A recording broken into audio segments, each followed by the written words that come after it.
At any given time, there are about 11 million women in the United States taking a combined oral contraceptive pill.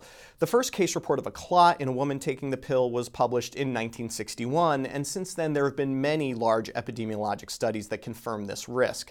But an open question remains whether different formulations of the pill affect clot risk differently. And this is really hard to answer because women will often switch from one formulation to another and go on and off the pill during different periods of their lives. What you need is a database that has really robust prescription data and hard clinical outcomes, and this is just what we get in an article appearing in the British Medical Journal.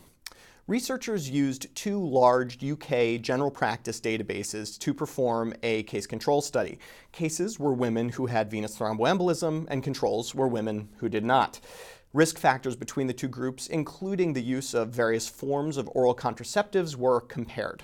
Now, the devil's in the details, and the best way to mess up a case control study is to choose the wrong controls. And there were some quirks in the BMJ study. There were different exclusion criteria applied to the two groups, for instance. The cases were excluded if they had received an oral anticoagulant within 42 days of entry into the cohort, whereas the controls were excluded if they had ever received an oral anticoagulant. That would tend to make the cases a higher risk group overall and could bias the results. Now, what were the results? Well, women who were taking an older second-generation oral contraceptive pill had about a 2.5-fold increased risk of clot. Women taking newer third and fourth generation pills had a 4 to 5-fold increased risk of clot. Now, are these results real? It's a bit hard to say.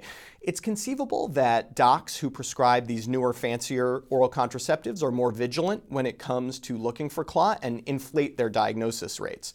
But regardless, the absolute risk remains very small. We're talking 7 extra clots per 10,000 women taking the older second-generation pills and 14 extra clots per 10,000 women taking the newer third and fourth generation pills.